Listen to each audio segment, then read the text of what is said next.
नमस्कार दर्शकों, स्वागत है आप सभी का हमारे खास कार्यक्रम सी हेल्थ में। दर्शकों, मैं हूं आपके साथ मानसी जैन। दर्शकों, जैसे कि आप सभी जानते हैं, हम अपने कार्यक्रम के माध्यम से आपको बताते हैं रोजमर्रा की लाइफ में पेश होने वाली उन तमाम बीमारियों के बारे में, आप उन बीमारियों से कैसे अवगत हो सकते हैं। दर्शकों, आज हम बात करेंगे पाइल्स के बारे में, और इसी चर्चा को खास बनाने के लिए आज हमारे साथ स्टूडियो में मौजूद है डॉक्टर अंकुर बंसल, जो कि जनरल लैप्रोस्कोपिक सर्जन है और SRS हॉस्पिटल में कार्यरत भी हैं, जिनसे आज हम बात करेंगे कि आखिर पाइल्स क्या होता है और ये क्या समस्या है। दर्शकों, पहले हम डॉक्टर का स्वागत करना चाहेंगे। डॉक्टर, आपका बहुत बहुत स्वागत है। धन्यवाद। डॉक्टर, हम पहले बेसिकली जानना चाहेंगे कि बहुत से लोगों को प्रॉब्लम बहुत सी पाई जाती है, पाइल्स की समस्या पाई जाती है। इसके साथ मैं जानना चाहूँगी कि फ्रेश होने में लोगों को और भी कौन कौन सी समस्या पाई जाती है, पहले उसके बारे में मैं जानना चाहूँगी।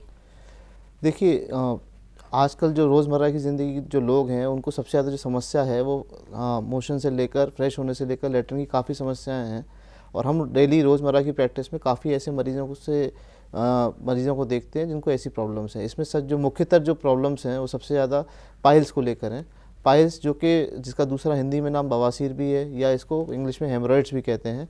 और ये मुख्यतर लोग इसकी सबसे ज़्यादा सिम्टम्स लेके आते हैं। लेकिन कॉमनली जो मरीज़ हमारे पास आते हैं वो ये कहते हैं कि साहब हमें पाइल्स हैं, बवासीर हैं। वो सच नहीं होता। उसके साथ और भी कई सारी ऐसी बीमारियां हैं जो लैट्रिन के रास्ते में पाई जाती हैं, जिसको मुख्यतर वो एक रूप में सबको पाइल्स कहते हैं। उसके साथ आपको फिशर भी हो सकता है। फिशर का मतलब होता है कटाव, जो कि लैट्रिन के रास्ते में लैट्रिन टाइट आने की वजह से कट लग जाते हैं और वहाँ से ब्लीडिंग या दर्द बहुत ज़्यादा शुरू हो जाता है। साथ में फिस्टुला भी हो सकता है। फिस्टुला के अंदर लैट्रिन के रास्ते से मवाद रिश्ता रहता है और मरीज को यही समझ में आता है कि हमें पाइल्स हैं और ये कोई और बीमारी नहीं। जब वो दिखाते तब उनको मालूम पड़ता है कि पाइल्स नहीं है। कई बार एनोरेक्टल एब्सेस, मवाद भी पड़ जाता है लैट्रिन के रास्ते में, जिसको चीरा काट के निकालना पड़ता है। कई बार मरीज को लैट्रिन के रास्ते में काफ़ी खुजली भी मचती है। तो पाइल्स तो प्राइमरी बीमारी है ही, जिसके अंदर मस्से जो लैट्रिन के रास्ते में फूल जाते हैं। उसके साथ साथ ये बीमारियाँ भी मरीज़ को, पेशेंट्स को या इंसानों को हो सकती हैं, जिसकी वजह से वो हमारे पास जनरली आते हैं और ये कॉमन बीमारियां हैं। जी, बेसिकली डॉक्टर, मैं जानना चाहूँगी आखिर पाइल्स आखिर ये होती क्या है, प्रॉब्लम आखिर किस तरीके से ये होती है, इसका कारण क्या है, पहले इसके बारे में। देखिए, पाइल्स कहें या बवासीर कहें या हेमरॉइड्स कहें, ये सब एक ही बीमारी के अलग अलग नाम हैं। ये बेसिकली फंडामेंटल जो इसका सबसे बड़ा कारण है होने का, वो है मोशन प्रॉपर नहीं आना। पेशेंट फ्रेश नहीं हो पाता है। लैट्रिन बहुत टाइट आनी चाहिए। जो स्टूल्स हैं वो हार्ड होते हैं। इसके अंदर सबसे मुख्य जो कारण है होने के, सबसे पहली बात ये है कि इरेगुलर फूड हैबिट्स। आजकल के लोग जंक फूड्स ज़्यादा खा रहे हैं। आजकल के लोग जो खाना है वो बहुत इरेगुलर हैबिट्स हो गई हैं, टाइम पे नहीं खा रहे हैं। उसकी वजह से जो हमारा मोशन है, उसकी वजह से जो हमारे स्टूल्स हैं वो टाइट हो जाते हैं। और उस टाइट स्टूल्स की वजह से जो लैट्रिन का रास्ता जिससे जो स्टूल निकलता है वो वहाँ की नसों को दबाता है। उसके प्रेशर बढ़ने से पाइल्स हो जाते हैं। बेसिकली पाइल्स क्या है, जो हमारा जो स्टूल का रास्ता है, हमारे लैट्रिन का जो रास्ता है, उसमें कुछ नसें होती हैं जो कि मुख्यतर एक पैटर्न के तहत हमारे 3, 7, 11 o'clock पे होती हैं। वो नसें बड़ी हो जाती हैं। पाइल्स कोई बीमारी नहीं है। मैं हमेशा अपने मरीजों को, जो मेरे पास मरीज आते हैं, मैं उनको एक ही बात समझाता हूँ कि पाइल्स कोई बीमारी नहीं है। पाइल्स हमारे ही शरीर की जो विकार है, नसें हैं, उन्हीं का फूल जाना है। और उसी नसों के फूल जाने से दर्द और खून आना, इन सब की परेशानी होती है। ये हमारे ही द्वारा बनाई गई हैं, ये कोई बाहर से नहीं आती बीमारी। हमारी इरेगुलर फूड हैबिट्स, हम टाइम पे खाना नहीं खा रहे हैं। दूसरी, हम जो खाने का टाइम है, जो हम खाना खा रहे हैं वो बहुत जंक फूड खा रहे हैं, बाहर का ज़्यादा खा रहे हैं। फाइबर डाइट बहुत कम ले रहे हैं, फाइबर बिल्कुल नहीं ले रहे हैं। तीसरी चीज़, पानी बहुत कम पीते हैं। बहुत कम पानी पीने से भी मोशन टाइट होता है, जिसकी वजह से ये पाइल्स की समस्या हो सकती है। प्लस इरेगुलर फूड हैबिट्स के अलावा हम आजकल एक नया चलन चला है कि टॉयलेट्स में बहुत लंबे टाइम तक लोग बैठे रहते हैं। जो लोग टॉयलेट में लंबे टाइम तक बैठे रहते हैं, उनके अंदर पाइल्स होना स्वाभाविक है और उनको जल्दी पाइल्स हो जाते हैं। और एक स्टडी और है जो ये कहती है कि आप लंबे टाइम तक जब आप पढ़ते हैं, जब आप कुर्सी पे बैठे रहते हैं, या लॉन्ग कांस्टेंट सिटिंग करते हैं, या लॉन्ग कांस्टेंट स्टैंडिंग खड़े रहते हैं, उससे भी पाइल्स होने की समस्या, क्योंकि ग्रेविटी के थ्रू जो पुल होता है और जो पाइल्स की जो प्रेशर होता है उसको स्ट्रेनिंग से बढ़ता है। सबसे इंपॉर्टेंट चीज़ जो इसके लिए है कि आप जब लैट्रिन करने जाते हैं या मोशन पास करने जाते हैं, तो आप स्ट्रेन बहुत ज़्यादा जो लोग करते हैं, जिनको अक्सर कॉन्स्टिपेशन रहता है, उनके अंदर ये समस्या, पाइल्स होने की समस्या बहुत ज़्यादा बढ़ जाती है और बहुत जल्दी उनको पाइल्स हो जाते हैं। तो बेसिकली पाइल्स का जो कारण हमारी वजह से डेवलप होते हैं और उसी वजह से ये पाइल्स या बवासीर या हेमरॉइड्स पाए जाते हैं लोगों के अंदर। जी डॉक्टर, आपने जैसे बताया कि जंक फूड खाते हैं, इसकी वजह से भी कारण है, हम अनियमित तरीके से खाना खाते हैं, टाइम नहीं होता कोई खाने का। इसके साथ डॉक्टर अगर बात करूं, अगर ज़्यादा मसाले का जो लोग भोजन खाते हैं, ग्रहण करते हैं, क्या वो भी एक कारण बन सकते हैं? देखिए, मसाले का भी बहुत बड़ा रोल है। मसालों से जो होता है गैस्ट्राइटिस भी होती है, गैस्ट्राइटिस और मोशन टाइट भी हो सकता है। मसाले खाने से जो हमारी बॉडी की जो पाचन शक्ति है, पाचन प्रक्रिया, वो कम हो जाती है और उसको पचाने में ज़्यादा ताकत लगानी पड़ती है। कम होने की वजह से मोशन, जो हमारा स्टूल है वो उतना पच नहीं पाता, तो वो हमेशा टाइट निकलता है, जिसकी वजह से स्ट्रेन करना पड़ता है और स्ट्रेनिंग के अंदर से पाइल्स होने की समस्या भी बढ़ सकती है। जी डॉक्टर, इसके बारे में अगर बात करें, अगर पेशेंट को कैसे पता चले, ऐसे कौन से मुख्य लक्षण होते हैं जिससे पेशेंट को समझ में आ जाए कि उसको पाइल्स की समस्या? देखिए, हमारी प्रैक्टिस के अंदर जो हम पेशेंट्स को देखते हैं, बेसिकली जो पाइल्स है वो पाइल्स 4 डिग्री के होते हैं। तो पाइल्स की जो कैटेगरी है, पहली कैटेगरी में जो हमारी लैट्रिन के रास्ते की नसें हैं वो सिर्फ दर्द करती हैं और थोड़ा फूल जाती हैं, उनमें सूजन आ जाती है और पेशेंट ये कंप्लेंट लेके आता है कि साहब मुझे मोशन करते समय थोड़ा दर्द होता है या हल्का सा खून आता है। दूसरा कैटेगरी जो पेशेंट आता है, जिसे ग्रेड 2 पाइल्स कहते हैं, उसके अंदर क्या होता है, मसे जो होते हैं लैट्रिन, इसको मसे भी कहते हैं, मसे या जो हमारी नसें होती हैं वो सूज के बाहर निकल आती हैं लैट्रिन के रास्ते से, और जब लैट्रिन करते हैं तो मोशन करते हैं, उसको बाहर निकालने के बाद वो अपने आप अंदर चली जाती हैं। इसमें हल्की सी स्पॉटिंग या ब्लीडिंग रहती है। जो मरीज़ ये कहता है कि लैट्रिन के रास्ते जब हम मोशन करने जाते हैं तो पॉट पे हमें खून दिखाई देता है और मोशन करते समय में दर्द होता है। ग्रेड 2 ये होता है। और ग्रेड 3 के अंदर क्या होता है कि जो मसे हैं या नसें हैं, जो पाइल्स हैं, वो बाहर आ जाते हैं मोशन के रास्ते से और अपनी उंगली से आपको अंदर डालने पड़ेंगे, तभी अंदर जाएंगे, नहीं तो अंदर नहीं जाते हैं। और ग्रेड 4 में क्या होता है कि पेशेंट को बहुत पेन होता है, बहुत ज़्यादा सीवियर दर्द होता है, प्लस ब्लीडिंग बहुत अच्छी खासी होती है और सारे जो मसे हैं वो बाहर प्रोलैप्स कर जाते हैं, वो उंगली से भी अंदर नहीं जाते और उनमें सूजन बहुत ज़्यादा। ये ग्रेड 4 है। तो इस 4 टाइप के जो पेशेंट्स हमारे पास हर तरीके से आते हैं और यही 4 ग्रेड्स अक्सर देखने को मिलती हैं। इसी के साथ अगर बात करूँ डॉक्टर, अगर लोगों में अवेयरनेस की बात करूँ कि अब कितने टाइम बाद लोग आपके पास आते हैं कि उन्हें पाइल्स की समस्या है, या वो लोग इग्नोर करते हैं इस चीज़ों को कि नहीं कोई बात नहीं, ऐसी है, नॉर्मली है, उसको इग्नोर करते हैं, या आपके पास तुरंत आते हैं अगर उनको ऐसी कोई समस्या अगर लगती है? जो हमने अपनी प्रैक्टिस में देखा है, जनरली पेशेंट्स ऐसी बीमारियों को, क्योंकि जो ऐसी जगह पे उसको इग्नोर करते हैं, जनरली फीमेल्स तो बहुत लेट स्टेज पे प्रेजेंट करती हैं, जब बहुत ज़्यादा दिक्कत हो उनको, जब बहुत ज़्यादा ब्लीडिंग हो रही होती है या जब वो सह नहीं पाती हैं। तो इस बीमारी का मेरा ये मानना है, एक कारण और ये है, लोग इस पार्ट की वजह से, क्योंकि उससे शर्माते हैं, तो इस पार्ट की बीमारी को बताने में झिझकते हैं, वो तभी हमारे पास प्रेजेंट करते हैं जब उनकी दिक्कत बहुत ज़्यादा बढ़ जाती है। इसीलिए मैं अपने मरीजों को ये समझाता हूँ कि अगर आप ऐसे अर्ली स्टेज में, जल्दी स्टेज में जब आपको दिक्कत शुरू हुई थी तभी आ जाते, तो आपको ठीक होने के लिए बहुत आसानी से ठीक हो जाते, तो आपको ऑपरेशन या और चीज़ों की ज़रूरत उतनी नहीं पड़ती। प्रॉब्लम यही है कि लोग इसको तभी स्टेज पर आते हैं जब उनके साथ कोई प्रॉब्लम ज़्यादा बढ़ जाती है या वो असहनीय हो जाती है। जी बिल्कुल। दर्शकों, आज हम आपको बता दें, हमारे साथ स्टूडियो मौजूद है डॉक्टर अंकुर बंसल, जो कि एसआर हॉस्पिटल में कार्यरत हैं, लैप्रोस्कोपिक सर्जन है, जिनसे आज हम बात करें आखिर पाइल्स क्या होता है। डॉक्टर, इसके साथ मैं जानना चाहूँगी, डॉक्टर आपने बताया कि पाइल्स के लक्षण जो होते हैं वो ग्रेड के हिसाब से होते हैं, 4 प्रकार के ग्रेड होते हैं। इसके साथ मैं अगर बात करूँ उसके प्रकार के बारे में, क्या पाइल्स के भी कोई प्रकार होते हैं? ये पाइल्स के मैंने आपको 4 प्रकार बताए, जिसमें ग्रेडिंग होती है। पाइल्स कुछ नहीं, अपने ही लैट्रिन के रास्ते या मोशन के रास्ते की नसें होती हैं जो कि बड़ी हो जाती हैं, जिसके मैंने आपको कारण भी बताया। पाइल्स प्राइमरी होते हैं, सेकेंडरी होते हैं, एक पाइल्स इंटरनल भी होते हैं, एक्सटर्नल। इंटरनल जो पाइल्स होते हैं अंदर वाले, जो लैट्रिन के रास्ते के अंदर डेवलप होते हैं। जब बहुत ज़्यादा पाइल्स इंटरनली डेवलप हो जाते हैं और मरीज को लगातार कॉन्स्टिपेशन रह रहा है, तो वो पाइल्स बाहर भी निकल जाते हैं और वो लैट्रिन के रास्ते में निकल के बाहर लटक जाते हैं, जिसको एनल टैक्स, एनल कुशन्स या एक्सटर्नल पाइल्स भी कहते हैं। मरीज को ज़्यादा परेशानी बाहर वाले पाइल से भी होती है, क्योंकि उसके अंदर जब वो बैठते हैं, चलते हैं या वो कुछ काम करते हैं, तो वो उस टाइम पे वो टकराते हैं आपस में और उसके अंदर सूजन आ जाती है और दर्द होता है। तो ये पाइल्स मुख्यतः कई तरीके के होते हैं, प्राइमरी, सेकेंडरी। जैसे सेकेंडरी पाइल्स आपको प्रेगनेंसी में देखने को मिलेंगे। प्रेगनेंसी के अंदर जो पाइल्स होते हैं वो प्रेशर बढ़ जाने के कारण और हार्मोन्स, क्योंकि वेन्स को उस टाइम पर रिलैक्स करता है, तो उसमें बढ़ जाते हैं। तो ऐसे करके कई सारे पार्ट्स हैं, प्राइमरी, सेकेंडरी, और मैंने आपको बताया इंटरनल पाइल, एक्सटर्नल, अंदर के और बाहरी पाइल्स, और फिर 4 ग्रेड्स मैंने आपको बताई। तो कई तरीके की पाइल्स हैं, वो हम जब तक लैट्रिन के रास्ते का इंस्पेक्शन नहीं करेंगे, जो हमारे पास मरीज आते हैं जनरली हम उनका इंस्पेक्शन करते हैं। इंस्पेक्शन के अंदर 2 प्रक्रिया होती है। एक तो हम देखते हैं, जिसको कहते हैं पर रेक्टम एग्जामिनेशन। पर रेक्टम एग्जामिनेशन हम देख के उसका आइडिया लगा लेते हैं क्या है। फिर हम करते हैं प्रोक्टोस्कोपी। प्रोक्टोस्कोपी हमारा एक औजार होता है जिसके अंदर लाइट लगी होती है, जिसको हम लैट्रिन के रास्ते के अंदर डाल के दूरबीन को फिर हम अंदर का पूरा हिस्सा ये देखते हैं कि अंदर कौन से ग्रेड के पायल है। उसमें हमें कई सारी चीज़ मालूम पड़ती हैं कि इसके अंदर जो पाइल्स हैं उनका ग्रेड क्या है, उसके जो पाइल्स हैं वो बाहर के हैं कि अंदर के हैं, ब्लीडिंग कितनी हो रही है, लैट्रिन के रास्ते के अंदर जो एनल टोन है वो कैसी है, उसके साथ फिशर तो नहीं है और कोई बीमारी तो नहीं है, फिस्टुला तो नहीं है। तो वो सब जांच करने के बाद, मरीज की सब चीज़ देखने के बाद ही उसका फिर इलाज डिसाइड किया जाता है। डॉक्टर, क्या इसके लिए हम ये बोल सकते हैं कि मोटापा भी एक कारण हो सकता है? ओबेसिटी एक बहुत बड़ा आज कारण बन चुका है इन बीमारी का। ओबेसिटी जो है, मोटापा जिसे कहते हैं, वो आजकल सारी बीमारियों की जननी हो चुकी है। ओबेसिटी के अंदर जो हमारा वेट इतना ज़्यादा बढ़ जाता है कि हमारी बॉडी का जो प्रेशर है वेन्स का वो भी बढ़ जाता है, तो उसके अंदर पाइल्स होने की संभावना बहुत ज़्यादा बढ़ जाती है। दूसरी चीज़ मैं एक चीज़ बताना चाहूँगा, जैसे एल्कोहलिक्स होते हैं, जो लोग दारू ज़्यादा पीते हैं या ड्रिंक ज़्यादा करते हैं, उसके अंदर एक स्टेज के बाद लिवर सिरोसिस और पोर्टल हाइपरटेंशन हो जाता है। तो ये लिवर सिरोसिस और पोर्टल हाइपरटेंशन के अंदर भी नसों का जो प्रेशर होता है पूरी बॉडी का वो बहुत बढ़ जाता है और उसमें भी पाइल्स की समस्या बहुत ज़्यादा हो जाती है। तो एल्कोहल और आप ओबेसिटी, और तीसरा कारण है COPD और अस्थमा। जो लोग जिनको सांस की बीमारी है, जो हर समय खांसते रहते हैं या जिनको सांस लेने में दिक्कत होती है, उनके अंदर भी स्ट्रेनिंग करने से मोशन के टाइम पे पाइल्स की संभावना होने की संभावना बढ़ जाती है। जी बिल्कुल। दर्शकों, आज हम आपको बता दें, हमारे साथ स्टूडियो मौजूद है डॉक्टर अंकुर बंसल, जो कि लैप्रोस्कोपिक सर्जन है, जिनसे आज हम बात कर रहे हैं पाइल्स के बारे में। मगर दर्शकों, अभी वक्त हो चला है एक छोटे से ब्रेक का। ब्रेक के बाद हम आपको बताएंगे कि इसका ट्रीटमेंट क्या है, किस तरीके से इसका इलाज किया जाता है।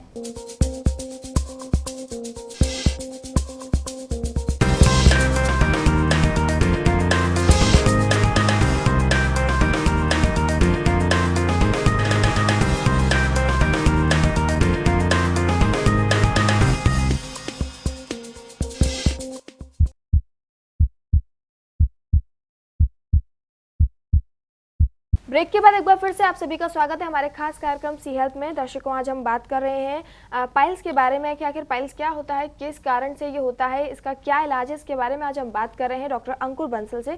डॉक्टर, इसके साथ मैं जानना चाहूँगी कि अभी हमने बात की इसके क्या कारण होते हैं, अगर हम इसके ट्रीटमेंट की बात करूँ तो मेडिकल में इसका ट्रीटमेंट क्या है, इसका किस तरीके से पहले ट्रीटमेंट किया जाता है? देखिए, अगर आपको पाइल्स हो गए हैं या बवासीर हो गई है, आप हमारे पास जब पेशेंट आते हैं तो बेसिकली इसका ट्रीटमेंट कई कैटेगरीज में डिवाइडेड है। सबसे पहला जो ट्रीटमेंट की जो कैटेगरी डिवाइड होती है इसी ग्रेड्स पे है। जैसे मैंने आपको पहले बताया, इसकी एक फर्स्ट, सेकंड, थर्ड और फोर्थ ग्रेड्स हैं।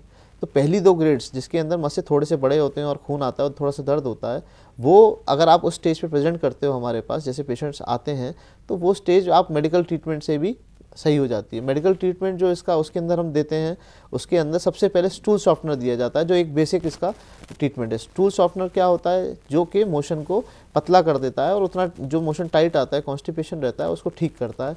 स्टूल सॉफ्टनर कई तरीके के बाज़ार में आते हैं, आप कोई भी जो उसमें अच्छा हो उसको दे सकते हैं। सेकेंडली जो इसका ट्रीटमेंट है, इसको हम पेशेंट से कहते हैं आप हाई फाइबर डाइट लीजिए।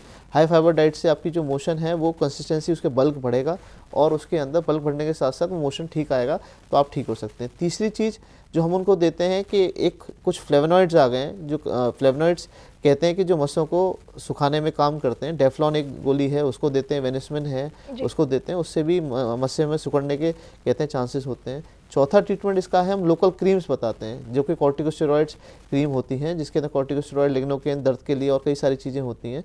उसको भी हम कहते हैं कि मोशन के रास्ते पे आप दिन में 3 या 4 बार लगाएं और उससे भी इनको आराम मिलता है और मस्से को सिकुड़ने में आसानी रहती है। और सबसे मेन स्टेज ऑफ ट्रीटमेंट जो हम पेशेंट्स को बताते हैं वो होता है कि आप मोशन के लिए एक बर्तन, भगोने या बड़े से तसले में गुनगुना पानी लें और गुनगुना पानी लेके उसमें आधा ढक्कन बीटाडीन डाल के उसमें 15 मिनट सिकाई करें। लैट्रिन के रास्ते को भिगो के रखना है सुबह, दोपहर और शाम, और उससे काफ़ी दर्द में आराम मिलता है, ब्लीडिंग कम हो जाती है, मस्सों की सूजन भी कम हो जाती है। और हम फाइबर डाइट का प्रयोग बताते हैं हम बाहर, और हम ये कहते हैं कि कांस्टेंट सिटिंग और वो ना करें, बहुत देर तक बैठे ना रहें, बहुत देर तक इस खड़े ना रहें। तो कई सारी चीज़ें ऐसी हैं, अगर आप मेडिकल मैनेजमेंट पे जाते हैं तो फर्स्ट और सेकंड स्टेज का ट्रीटमेंट जनरली जो पाइल्स का होता है वो इन्हीं चीज़ों से ठीक हो जाता है, और आप आगे प्रिकॉशंस रखेंगे तो दोबारा होने की संभावना भी कम रहती है। जी डॉक्टर, अगर बात करें दवाइयों के अलावा इसका और भी क्या इलाज है, किस तरीके से इसके हम इलाज किया जा सकता है, थेरेपी, या और भी किस तरीके से इसका इलाज किया जा सकता है? देखिए, अब जैसे ग्रेड 1-2 में तो हम कोशिश यही करते हैं मेडिसिन से, लाइफस्टाइल मॉडिफिकेशन से ही चीज़ें ठीक हो जाएं। मरीज़ को समझा देते हैं कि सब ऐसे आप करिएगा तो ये आपकी चीज़ें नहीं होंगी। लेकिन कई मरीज क्रॉनिक होते हैं, वो उन चीज़ों को फॉलो नहीं करते हैं, या मरीज़ प्रेजेंट करता है 3rd और 4th ग्रेड में, तो 3rd और तीसरा और चौथे जो ग्रेड के जो पाइल्स होते हैं जिसमें मस्से बाहर निकल आते हैं, ब्लीडिंग होती है, अंदर नहीं जाते हैं, सूजन बहुत ज़्यादा होती है, वो जनरली मेडिकल ट्रीटमेंट से ठीक नहीं होते हैं, ना लाइफस्टाइल मॉडिफिकेशन से कम होते हैं। तो उसके अंदर फिर अलग अलग ऑप्शंस होते हैं। जो ऑप्शंस बाजार में अवेलेबल हैं जो हम करते हैं, सबसे पहला है rubber band ligation. Rubber band ligation के अंदर एक रबर बैंड होती है, उसको एक इंस्ट्रूमेंट द्वारा मस्से के अंदर चढ़ा के उनको बांध दिया जाता है। बट अब ये बहुत कम हो गया है, ये ऑब्सोलीट हो गया है, क्योंकि इसके अंदर देखा गया लॉन्ग स्टडीज़ में ये रिकरेंस बहुत हुई, दोबारा हो गए। जो दूसरी थेरेपी है ठंडी सिकाई कहते हैं उसको। ठंडी सिकाई के अंदर क्रायोथेरेपी, इसकी एक मशीन आती है जो कि CO2 लेज़र से बनी होती है। इसकी ठंडी सिकाई से भी मस्से कम हो जाते हैं। इसको 21 दिन के अंतराल पे 2 या 3 बार करना पड़ता है, पर इसके अंदर भी रिकरेंस के चांसेस, दोबारा होने के चांसेस रहते हैं। तीसरा जो इसका तरीका है इंजेक्शन स्क्लेरोथेरेपी। तो इंजेक्शन स्क्लेरोथेरेपी के अंदर एक इंजेक्शन आते हैं सोडियम टेट्राडेकाइल सल्फेट, उसका हम इंजेक्शन तीनों मसों के अंदर लगाते हैं और वो मस्से, ये इंजेक्शन 21 दिन के अंतराल पे 3 सिटिंग्स में लगता है। इससे भी मस्से सिकुड़ जाते हैं और अगर ग्रेड 3 के हैं या ग्रेड 2 के हैं और छोटे हैं, दर्द दिक्कत करें, तो वो भी ठीक होने की संभावना पूरी रहती है। और चौथा इसका है इंफ्रारेड कोगुलेशन। ये गर्म सिकाई है। ये गर्म सिकाई इंफ्रारेड एक रेज आती है, उसकी एक मशीन आती है, उससे हम इन मस्सों को जला देते हैं, जिससे मस्से ठीक हो जाते हैं और दोबारा होने में कम चांसेस रहते हैं। तो बेसिकली ये 4-5 तरीके का ट्रीटमेंट एक ऐसा ट्रीटमेंट है जो ग्रेड 3 या ग्रेड 2 जो दिक्कत दे रहे हैं पाइल्स, उसके अंदर हम कर सकते हैं और इससे मरीज को आसानी, आराम मिलता है। इसी टाइप का ट्रीटमेंट हम करते हैं। जी डॉक्टर, आपने इसे बताया कि दवाइयों के द्वारा और थेरेपी के द्वारा इसका इलाज किया जाता है। अगर बात करूं सर्जरी की, तो ऐसी कौन सी स्टेज होती है तब हमें सर्जरी करनी पड़ती है? देखिए, सर्जरी का जो मुख्य कारण है, जो हमारे पास मरीज आते हैं और जो पेशेंट सर्जरी करवाते हैं, उनके अंदर सबसे पहले हम मेडिकल मैनेजमेंट देके देखते हैं। एक तो पेशेंट ऐसा आता है जो कहता है साहब नहीं, मुझे तो सर्जरी करानी, ब्लीडिंग बहुत ज़्यादा हो रही है, पेन बहुत ज़्यादा, मैं सह नहीं सकता। जैसे ग्रेड 4 जो कि 100% सर्जरी करनी जिसमें पड़ती है, और ग्रेड 3 के पेशेंट्स और कुछ ग्रेड 2 के patients, depending upon the symptom. ये सिम्टम पे बहुत डिपेंड करता है कि पेशेंट के सिम्टम्स क्या हैं, उसको खून कितना है। अगर पेशेंट को खून बहुत आ रहा है और भले ही पाइल्स ग्रेड 2 के हैं, तो भी हमें उसकी सर्जरी करनी पड़ेगी। ग्रेड 3 पाइल्स के अंदर भी और ग्रेड 4 का इलाज सर्जरी ही है। सर्जरी कई प्रकार की इसके अंदर होती है, आजकल नए आयाम सर्जरी के इसके अंदर आ गए हैं। सबसे कॉमन, जो सबसे प्रॉपर ओपन सर्जरी जो हम करते हैं, सबसे जो कॉमन सर्जरी जो पूरे वर्ल्ड वाइड की जाती है, उसको ओपन हेमियोडेक्टमी कहते हैं। उसके अंदर मस्सों को ओपन तरीके से बांध दिया जाता है और उनको काट के निकाल दिया जाता है। ये गोल्ड स्टैंडर्ड है और इसके रिजल्ट्स 95% होते हैं और रिकरेंस के चांसेस सबसे कम होते हैं। ये सबसे पुरानी टेक्निक है। आजकल नई टेक्निक्स भी बहुत आ गई हैं जो कि हम अपने लगातार कर रहे हैं।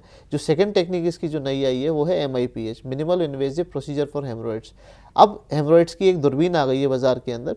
उस दूरबीन से ये मस्से बिना किसी चीरे और टाँके लगाए बिना इसे निकाल दिया जाता है और इसके अंदर रिकरेंस के चांसेस भी कम हैं। और ये जो मशीन है, उस दूरबीन से जो सर्जरी होती है उसमें कोई चीरा टाँका नहीं लगता है और मरीज़ जल्दी घर वापस जा सकता है। ये ऑपरेशन 2 दिन के अंदर ही मरीज़ घर वापस चला जाता है। और तीसरा जो इसका ऑपरेशन जो डेवलप हुआ है, जो लेटेस्ट है बिल्कुल, वो वाफ्ट है। एक एंडोस्कोपिक फिस्टुला का, एक एंडोस्कोपिक दूरबीन है जिससे ये जो बवासीर को जला दिया जाता है। और लेटेस्ट जो ट्रीटमेंट अब जो पूरे वर्ल्ड में चालू हुआ है, लेकिन उसके रिजल्ट्स अभी तक मालूम नहीं है, वो लेज़र है। लेज़र्स के अंदर एक लेज़र आ गई है जो लेज़र और पत्थर और दूसरे कामों में काम आती है तोड़ने के, वो अब पाइल्स के अंदर भी यूज़ की जा रही है।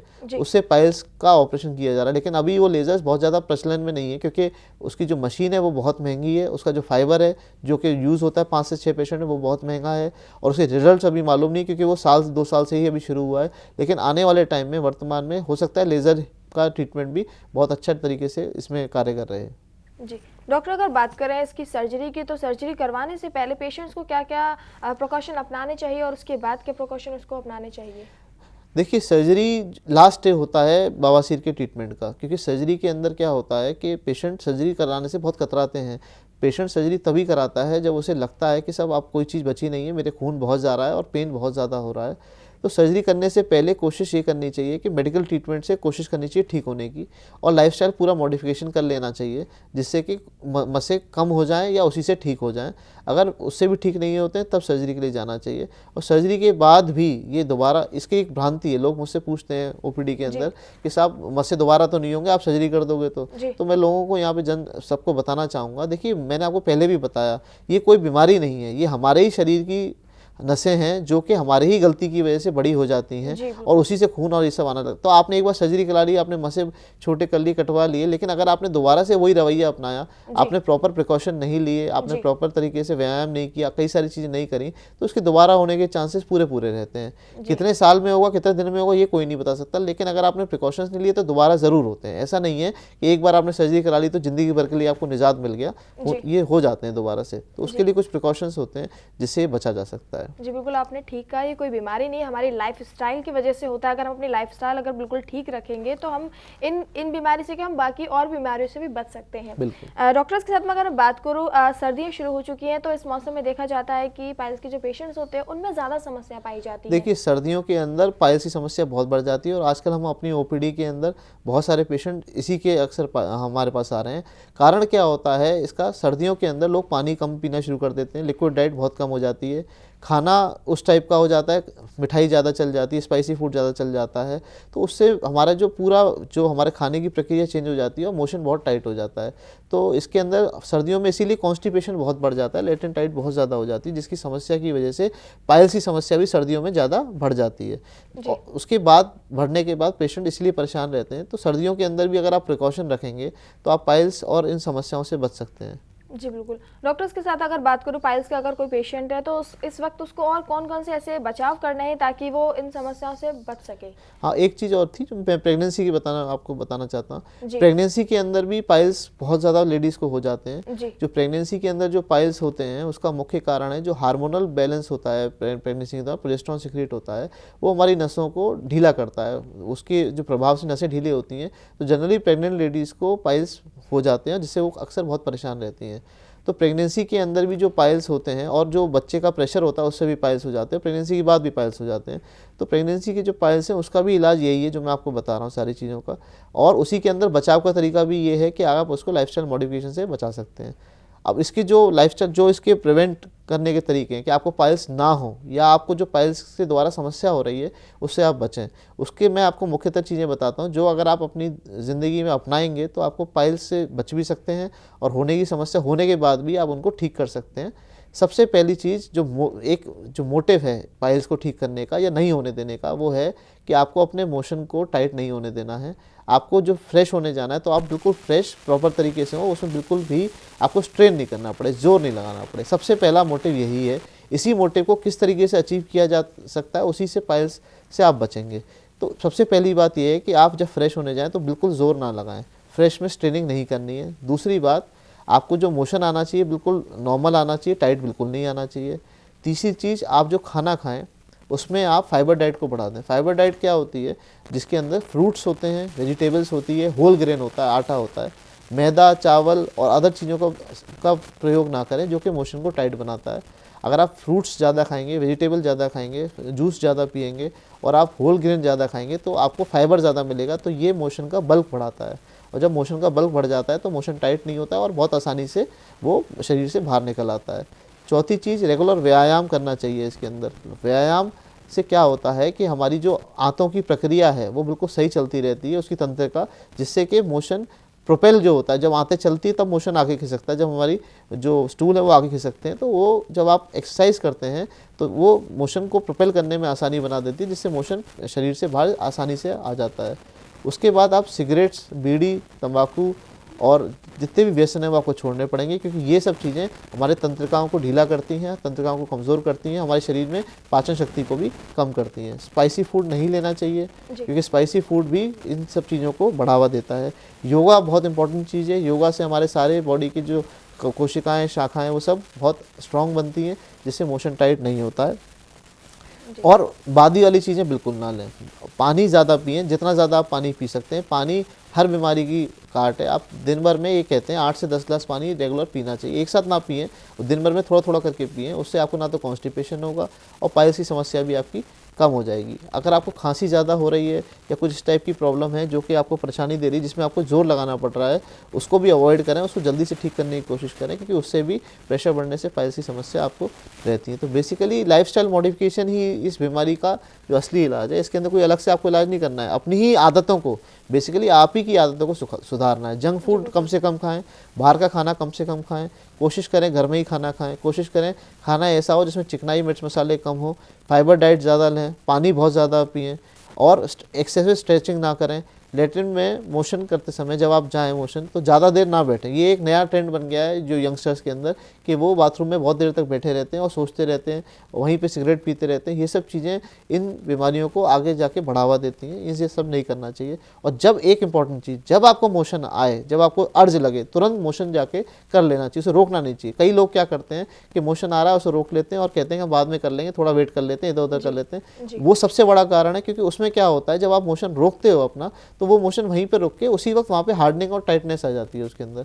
तो एक चीज़ हमेशा ध्यान रखें, जब भी आपको अर्ज हो आप तुरंत मोशन ज़रूर जाएं, चाहे मोशन आए चाहे नहीं आए। उससे जो हवा होती है और जो गैस होती है पास हो जाती है और जो मोशन का जो दौरा होता है वो निकल जाता है, वो टाइट नहीं होता, जिसकी वजह से आगे आपको परेशानी नहीं आती है। जी बिल्कुल। डॉक्टर अगर बात करूँ उसके साथ, आपने बताया महिला पुरुषों में पाई जाती है पाइल्स की समस्या। अगर बात करूँ डॉक्टर उम्र के बारे में, क्या इसमें कोई उम्र एज लिमिट का कुछ होता है या इस एज के बाद हो सकता है या कम उम्र के लोगों को भी ये समस्या पाई जा सकती है? देखिए आजकल की जितनी भी बीमारियां हम अपनी ओपीडी या उसमें देखते हैं, जो हमारे मरीज आते हैं ज़्यादातर, पहले ये ओल्ड एज की बीमारी कहा जाती थी कि जैसे जैसे उम्र आपकी बढ़ती चली जाती है तो लेटरिन के मोशन के रास्ते के स्फिंक्टर्स ढीले हो जाते हैं और मोशन के रास्ते की जो नसें ढीली हो जाती हैं। लेकिन अब ऐसा नहीं है, हम अपनी ओपीडीज में यंग पेशेंट्स को बहुत ज़्यादा इसमें इनकाउंटर कर रहे हैं। हमारे यहाँ यंग पेशेंट्स बहुत आते हैं, 20 साल से लेकर 40 साल तक की फीमेल्स बहुत आती हैं जिनको ये सबसे ज़्यादा समस्या है। मेल्स बहुत आते हैं, मेल्स के अंदर जनरली 25 से लेकर 45-50 तक के मेल्स बहुत आते हैं, जो कि पहले ये बीमारी कही जाती थी कि 40 और 50 से ऊपर की बीमारी, लेकिन अब ये यंगस्टर्स में भी होने लगी है। वो रीज़न यही है कि फूड हैबिट इतनी ख़राब हो चुकी हैं, इरेगुलर फूड हैबिट्स हो चुकी हैं, काम का इतना स्ट्रेस बढ़ चुका है। स्ट्रेस भी बहुत बड़ा फैक्टर है इन बीमारियों की वजह से, क्योंकि स्ट्रेस से सारी चीज़ें गड़बड़ हो जाती हैं। हमारा जो पाचन शक्ति है स्ट्रेस से वो भी गड़बड़ा जाती है, जिसकी वजह से ये सब बीमारियां होती। तो इसकी कोई एज लिमिट पहले जो किताबों में लिखी थी अब वो नहीं रहा है। अब यंगस्टर्स में भी ये बीमारियां बहुत देखी जा रही हैं। मैं रेगुलर ऑपरेशंस करता हूं मैं पाइल्स का, जैसे कि मैं MIPH भी करता हूं, दूरबीन द्वारा भी करता हूं, ओपन भी करता हूं। तो जनरली मैं ये देख रहा हूँ यंग पेशेंट्स भी बहुत ऑपरेशन करा रहे हैं आजकल, उनको दिक्कत बढ़ती जा रही है। तो इसको बचाव करने का ही तरीका बेस्ट है, क्योंकि एक बार पाइल्स हो जाते तो वो समस्या तो आपको क्रिएट करते ही हैं। और एज लिमिट जो कम यंगस्टर्स हैं वो चीज़ों को उनको समझना पड़ेगा, अपनी बॉडी को उनको जानना पड़ेगा, जिससे कि वो समस्या से बचें। जी बिल्कुल। डॉक्टर इसके साथ अगर मैं बात करूं, क्या ये अनुवांशिक भी होता है? क्या अगर किसी घर में किसी पूर्वज को होता है तो क्या वो किसी बच्चे को भी दोबारा हो सकता है उसके बाद, या फिर ये ऐसे ही होता है कि अपने खान पान की वजह से ही होता है? देखिए ये जेनेटिकल कोई बीमारी नहीं है, मैंने पहले भी आपको बताया। इसमें जेनेटिक्स या घर में किसी को है तो आपको भी हो जाएगी, इसका कोई रोल नहीं है जी। मैं जनता से एक ही बात कहूँगा जो ये मेरे लेक्चर सुन रही है कि ये आप ही की समस्या है, ये आप ही के द्वारा पैदा की गई है, इसमें बाहर वाले किसी का रोल नहीं है।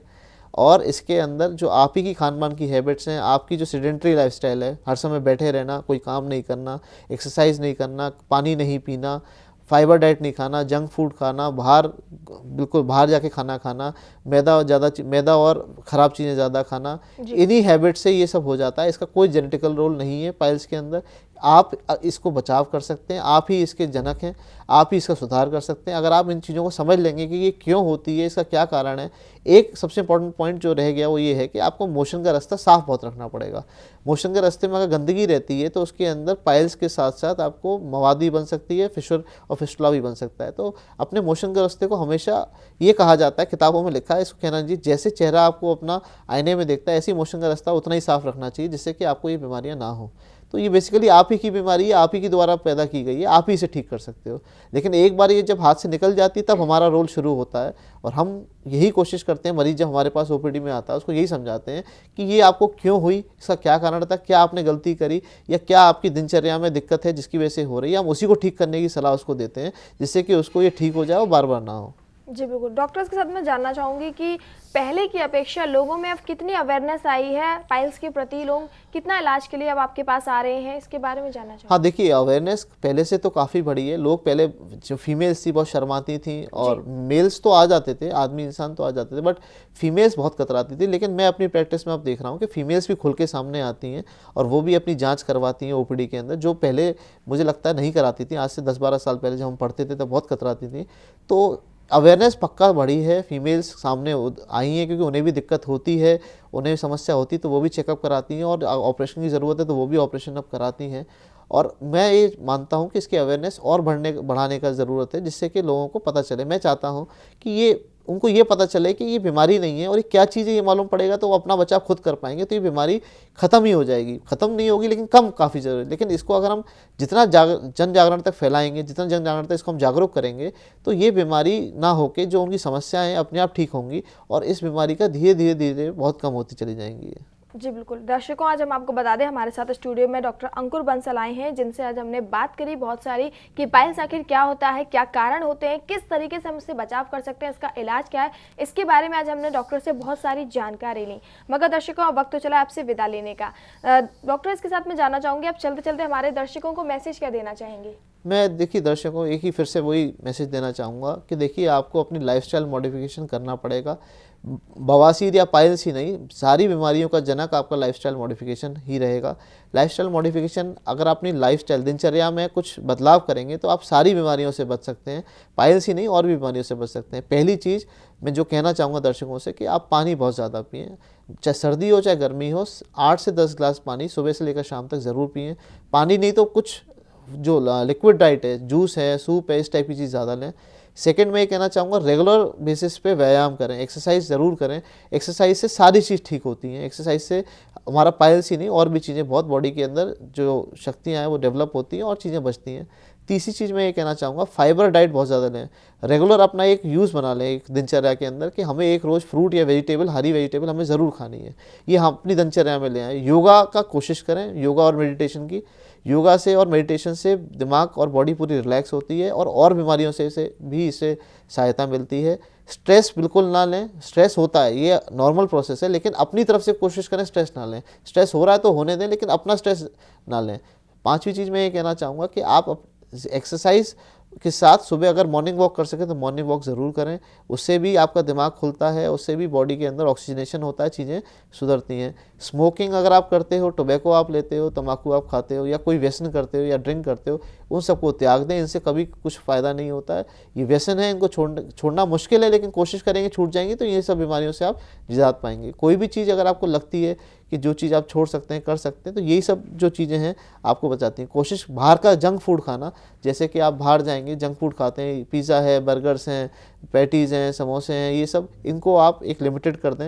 मैं कहूँगा बंद तो नहीं कर सकता कोई, अगर मैं कहूँ बंद कर दे तो ये तो समझदारी नहीं होगी, बट ये है कि कोशिश करें कि कम से कम लें, जिससे कि ये दिक्कतें आपको कम हो। मन करता है हफ्ते में एक बार बना लेके एक दिन कभी कुछ खा लिया, ऐसा नहीं है कि रोज़ उसी को खा रहे। कुछ लोग मैंने देखे जो हमारे पास आते हैं वो डेली बाहर का ही खाते हैं, वो अंदर खाते ही नहीं है घर पे। उनके घर वाले यही कहते हैं कि साहब हमारा ये जो बच्चा है ये तो बाहर ही खाता है, ये ऐसा करता है। तो ये सब चीज़ें जो हैं बहुत ध्यान रखने वाली हैं, और अगर आप इन सब चीज़ों को अपनाएंगे तो आपको ये सब समस्याएं नहीं होंगी, वो और चीज़ें भी आपकी हेल्दी हो जाएंगी। जी बिल्कुल। दर्शकों, आज हमारे फिलहाल इस खास कार्यक्रम में इतना ही। मुझे दीजिए इजाज़त। नमस्कार।